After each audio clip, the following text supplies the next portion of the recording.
Last video में मैंने एक जौन सा है पॉइंट जौन सा है क्वेश्चन मिस किया था, कहा था मैं उसका आंसर आपको बाद में बताऊँगी, इस वजह से कि मैं इसमें कन्फ्यूज़ हो गई थी कि कौन सा फार्मूला है जो मुझे नहीं मालूम।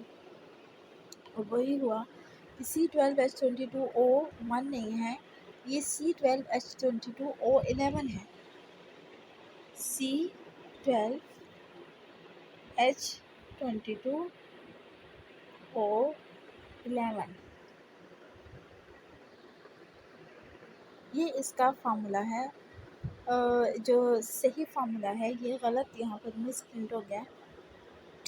तो ये सुक्रोज़ का फार्मूला है और इसका जो आंसर है कि ये मॉलिक्यूलर फार्मूला है या फार्मूला यूनिट है। तो ये मॉलिक्यूलर फार्मूला है और ये मॉलिक्यूलर फार्मूला क्यों है ये आपको खुद पता होना चाहिए। मैंने बहुत डिटेल में ये बात बता दी। नेक्स्ट टॉपिक है हमारा आयंस, जो कि है कैटायंस, उसमें एनायंस भी आ जाते हैं, molecular ions and free radicals. Ion is an atom or group of atoms having a charge on it. Ion वो एटम या ग्रुप ऑफ एटम्स को कहते हैं जिसके ऊपर चार्ज हो। जिस भी atom or group of atoms के ऊपर चार्ज होगा उसको हम आयन कहेंगे। The charge may be positive और नेगेटिव, वो पॉजिटिव भी हो सकता है और नेगेटिव भी। There are two types of ions, cations and anions. अब कैटायन क्या होता है उसको पहले जान लेते हैं। An atom or group of atoms having positive charge on it is called cation. जिस ग्रुप ऑफ एटम्स या ग्रुप ऑफ एटम के ऊपर पॉजिटिव चार्ज होगा उसको हम कैटायन बोलेंगे। The cations are formed when atoms lose electrons from their outermost shell. जो भी एटम होगा उसका जो आउटरमोस्ट शेल होगा उसमें से जब इलेक्ट्रॉन्स रिमूव होंगे, वो एटम अपना एक इलेक्ट्रॉन अपने आउटरमोस्ट शेल से लूज़ करेगा, तो उस एटम को हम क्या कहेंगे? कैटायन। कैटायन इसको का फॉर्मेशन होगी इस पर, जैसे कि हाइड्रोजन है, हाइड्रोजन का ये जिनसा है ये आउटरमोस्ट शेल है, इसके पास सिर्फ एक ही इलेक्ट्रॉन है, ठीक है। जब ये हाइड्रोजन ये पेरेंट एटम है और जब उसमें से एक हाइड्रोजन अपना ये इलेक्ट्रॉन भी लूज़ कर लेता है तो वो क्या बन जाता है? हाइड्रोजन से hydrogen positive, one electron lose हो गया, ठीक है। For example sodium, sodium cation, potassium are cations, ठीक है। The following equation show the formation of cations from atoms. जैसे कि हाइड्रोजन है, उसने एक एटम को लूज़ किया तो हमारे पास हाइड्रोजन एटम या कैटायन या कह सकते हैं प्रोटॉन। हम इसको हमेशा प्रोटॉन कहेंगे। प्रोटॉन इसलिए कहेंगे हम इसको क्योंकि हमें पता है कि किसी भी न्यूट्रल एटम में जितने प्रोटॉन मौजूद होते हैं उतने ही इलेक्ट्रॉन्स मौजूद होते हैं और उतने ही न्यूट्रॉन्स मौजूद होते हैं, ठीक है। तो हाइड्रोजन एटम जिस पेरेंट एटम में से एक इलेक्ट्रॉन था वो चला गया, पीछे क्या रह गया? प्रोटॉन। तो प्रोटॉन की जिस भी एटम की पीछे से प्रोटॉन रह गया, तो इस वजह से हम इस एलिमेंट को हाइड्रोजन प्लस कहने के बजाय प्रोटॉन कहते हैं। इसी तरह सोडियम की एग्जांपल है, इसी तरह कैल्शियम की एग्जांपल है। कैल्शियम अपने 2 इलेक्ट्रॉन लूज़ करता है और वो क्या बन जाता है? कैटायन बन जाता है। An atom or a group of atoms that has a negative charge on it is called anion। अब आगे anion की डेफिनेशन है कि जिस भी एटम के ऊपर या ग्रुप ऑफ एटम्स के ऊपर नेगेटिव चार्ज होगा वो anion कहलाएगा। Anion is formed by the gain और addition of electrons to an atom। अब anion कैसे बनता है? जब भी कोई इलेक्ट्रॉन किसी भी एटम में ऐड होता है तो उस एटम को हम एनायन कहते हैं। फॉर एग्जांपल क्लोरीन, क्लोरीन के पास 7 इलेक्ट्रॉन है उसके आउटर मोस्ट शेल में, ठीक है। इसके आउटर मोस्ट शेल में 1 2 3 4 5 6 7 इलेक्ट्रॉन है उसके। तो एक इलेक्ट्रॉन और ऐड होकर और वो अपना ऑक्टेट कंप्लीट कर लेगा, क्योंकि ऑक्टेट कैसे कंप्लीट होता है, 2 8 16 32, इस तरीके से वो अपना ऑक्टेट कंप्लीट करके तो क्लोरीन जो सा है एक उसके ऊपर क्या चार्ज आ जाएगा, नेगेटिव चार्ज आ जाएगा। ऑक्सीजन को 2 इलेक्ट्रॉन्स की ज़रूरत होती है अपना ऑक्टेट कंप्लीट करने के लिए, तो ऑक्सीजन जो सा है वो क्या, उसके ऊपर 2 नेगेटिव चार्ज आ जाएगा।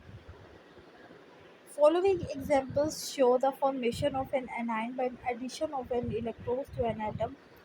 क्लोरीन ने एक इलेक्ट्रॉन रिसीव किया तो क्लोरीन माइनस चार्ज आ गया, और ऑक्सीजन ने 2 इलेक्ट्रॉन गेन किए और ऑक्सीजन 2 माइनस चार्ज आ गया।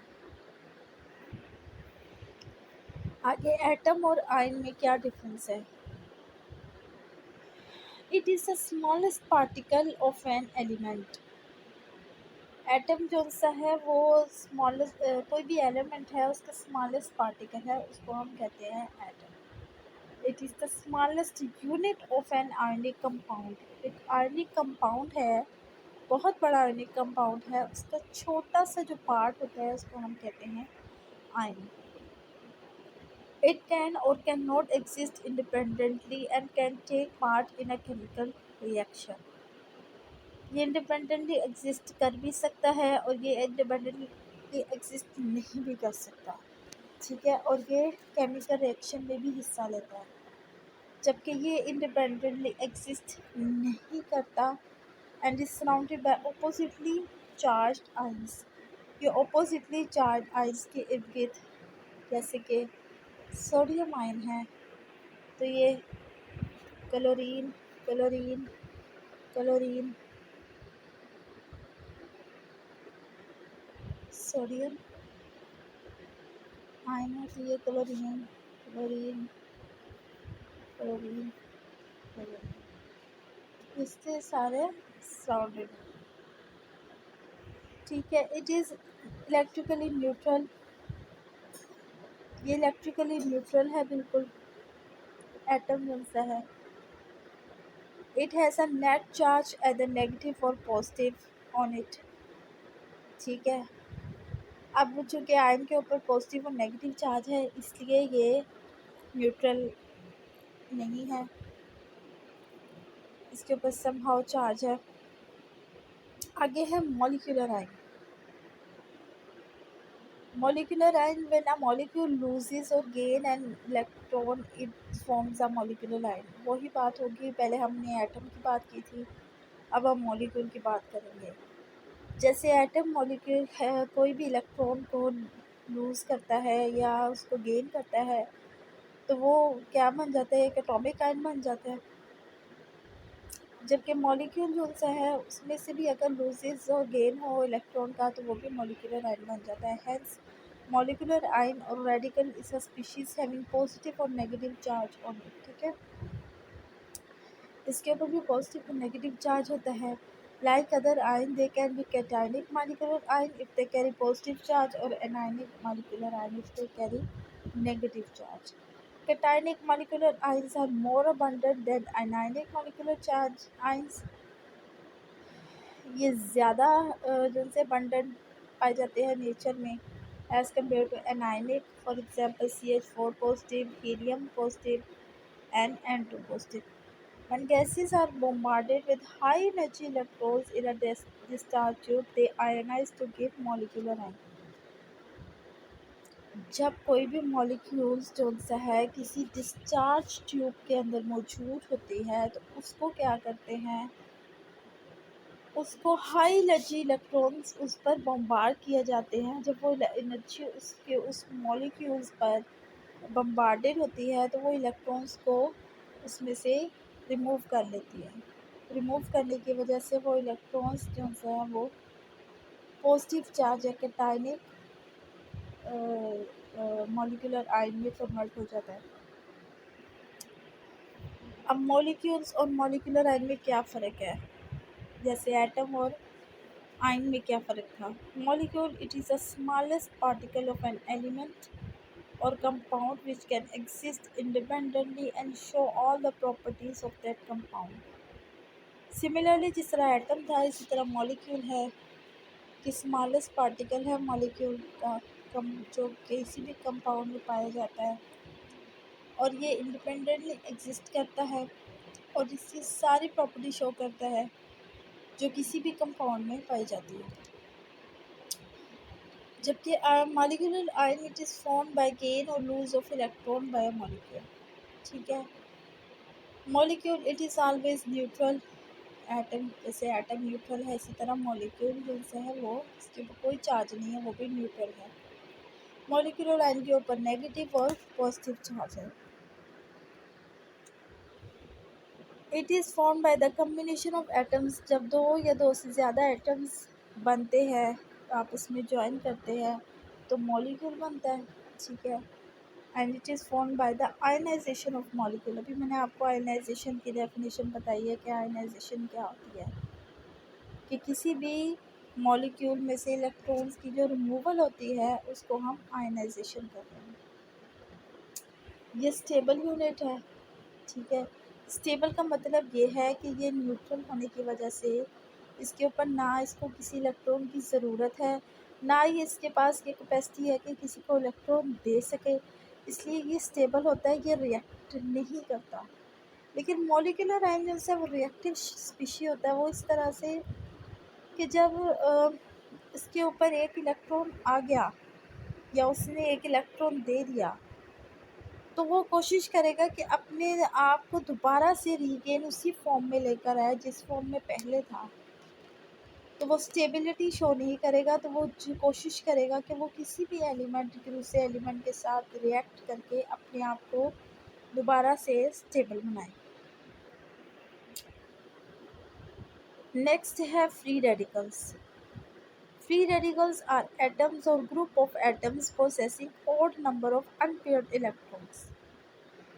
अब आइंस में और रेडिकल्स में मेन डिफरेंस ये है कि आइंस अगर बनते भी हैं तो एटम के जो में जो मौजूद इलेक्ट्रॉन्स होते हैं वो पेयर्ड फॉर्म में होते हैं, चाहे वो उसमें से लूज़ करे या गेन करे, इलेक्ट्रॉन हमेशा पेयर्ड फॉर्म में होंगे। ठीक है, जबकि फ्री रेडिकल्स जो से होते हैं वो अनपेयर्ड इलेक्ट्रॉन्स वो एग्जिस्ट करते हैं। It is represented by putting a dot over a symbol of an element. जो फ्री रेडिकल है उसके ऊपर हम डॉट सा शो करते हैं, हाइड्रोजन, क्लोरीन या CH3। Free radicals are generated by homolytic breakage of the bond between two atoms when they absorb heat or light energy। जब कोई भी दो एटम्स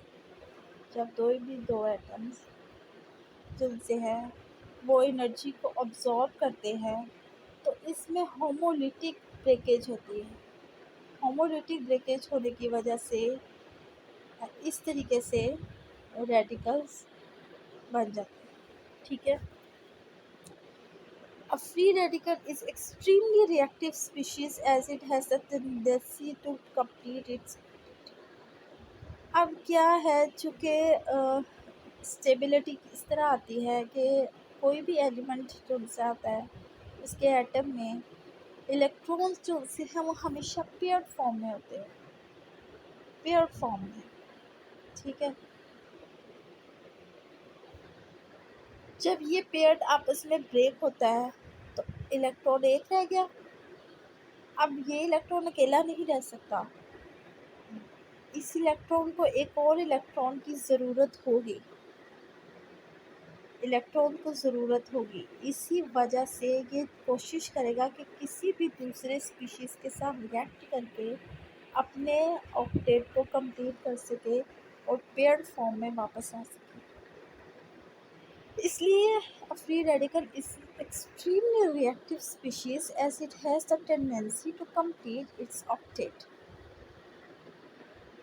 ठीक है, आगे इसकी एग्जाम्पल है, जैसे कि क्लोरीन है। क्लोरीन मैंने पहले भी बताया था कि ये क्लोरीन क्लोरीन सनलाइट आई, सनलाइट आई, क्या हुआ, कंप्लीट ब्रेकेज हुआ, होमोलिटिक ब्रेकेज हुआ।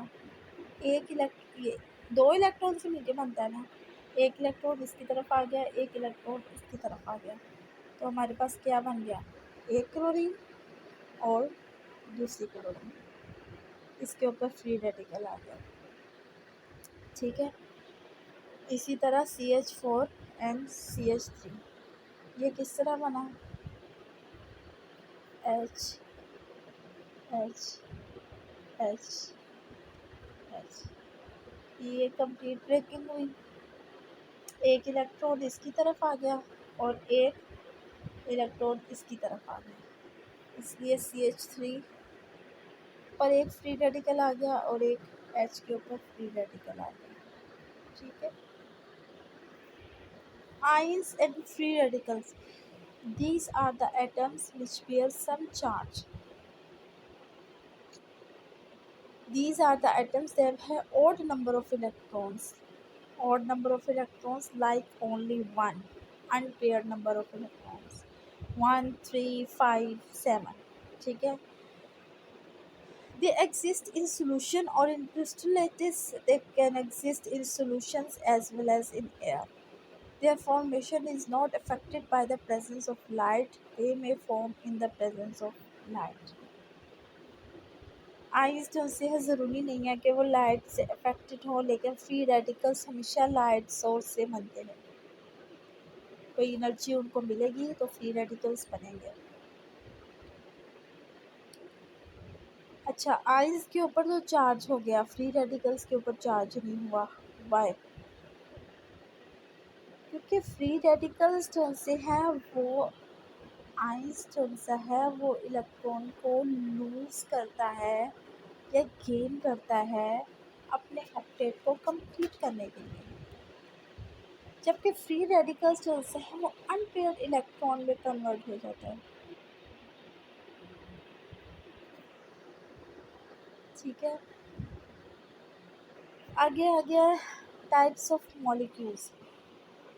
A molecule is formed by the combination of atoms, it is the smallest unit of a substance।